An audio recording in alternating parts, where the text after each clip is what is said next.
آج ہم بات کر رہے ہیں سلطنت عثمانیہ کے 34ویں سلطان عبدالحمید ثانی کی۔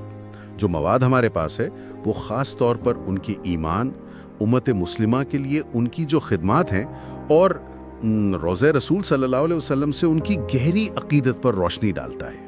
جی بالکل، سلطان عبدالحمید ثانی یعنی 1876 سے 1909 تک ان کا دور بہت اہم تھا۔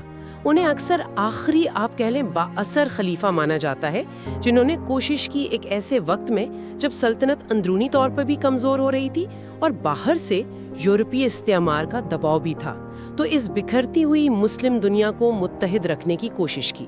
اور ذرائع بتاتے ہیں ان کے ذاتی کردار کے حوالے سے کہ ایمان بہت پختہ تھا، تہجد کے پابند، قرآن کی تلاوت اور رسول اللہ صلی اللہ علیہ وسلم سے ایک شدید ذاتی محبت۔ یہ تو ذاتی پہلو ہوا، لیکن کیا یہ ایمان ان کی حکمرانی میں، ان کے فیصلوں میں نظر آتا تھا؟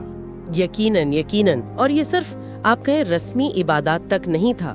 ذرائع بتاتے ہیں کہ شدید ترین سیاسی دباؤ میں بھی، عالمی مشکلات میں بھی اللہ پر ان کا توکل وہ کہتے متزلزل نہیں ہوا۔ اس کی ایک بڑی مشہور مثال ملتی ہے تھیوڈور ہرزل کے واقعے میں۔ ہاں، وہ سیونی تحریک کے بانی۔ جی، جب فلسطین میں زمین خریدنے کی بات ہوئی۔ ہاں، وہ تاریخی جواب ان کا جو اکثر دہرایا جاتا ہے، میں اس سرزمین کا ایک بالشت بھر حصہ بھی فروخت نہیں کر سکتا۔ یہ میری نہیں، یہ امت کی ہے۔ میرے آبا و اجداد نے خون بہا کر حاصل کی، میں امانت میں خیانت نہیں کروں گا۔ یہ صرف الفاظ نہیں لگتے، مطلب اس کے پیچھے ایک گہری سوچ، ایک ایمانی بنیاد نظر آتی ہے، اور اسی سے جڑی ہی بات امت کے لیے ان کی خدمات کی۔ خاص طور پہ یہ پین اسلامزم، اتحاد اسلامی کا نظریہ، کیا یہ صرف ایک نعرہ تھا یا کوئی عملی حکمت عملی بھی تھی اس میں؟ نہیں، ذرائع تو یہی بتاتے ہیں کہ یہ صرف نعرہ نہیں تھا۔ دیکھیں، ایک طرف تو یہ کوشش تھی کہ مسلمان خلافت کے کمزور ہوتے مرکز سے جڑے رہیں، اور دوسری طرف یہ جو مغرب کا اثر بڑھ رہا تھا، استعمار تھا، قوم پرستی تھی، اس کے خلاف ایک جواب تھا۔ عملی طور پر بھی انہوں نے کام کیا۔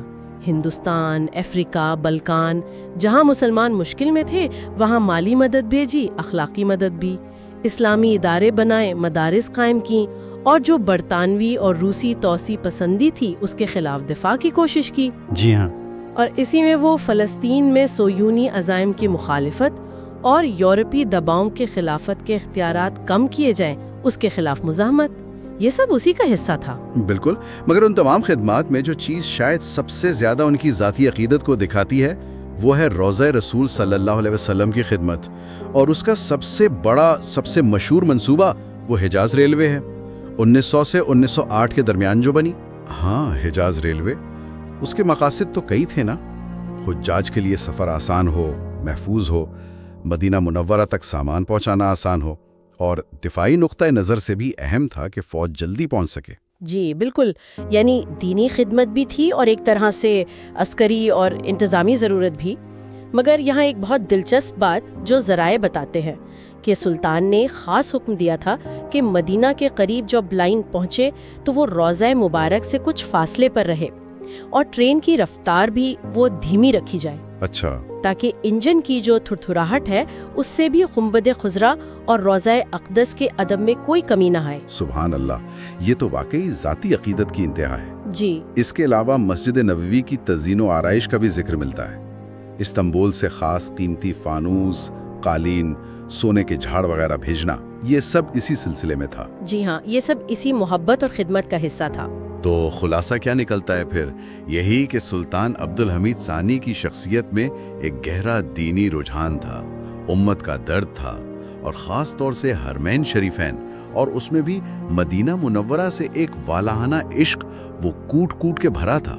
بالکل، اور یہ بات بھی اہم ہے کہ اتنی سیاسی مخالفتیں ہوئیں، اندرونی سازشیں، آخر میں 1909 میں انہیں معزول بھی کر دیا گیا۔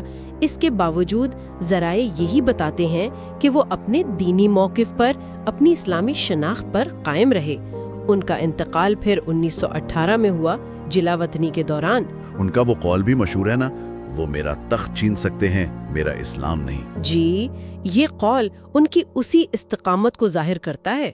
تو یہ سوچنے کی بات ہے کہ کس طرح ایک حکمران کا جو ذاتی عقیدہ ہے، اس کی گہرائی، وہ اتنے مشکل، اتنے پیچیدہ عالمی حالات میں بھی نہ صرف اس کے فیصلوں پر اثر ڈالتی ہے بلکہ تاریخ میں اس کا پورا ورثہ، اس کی پہچان اسی سے بنتی ہے۔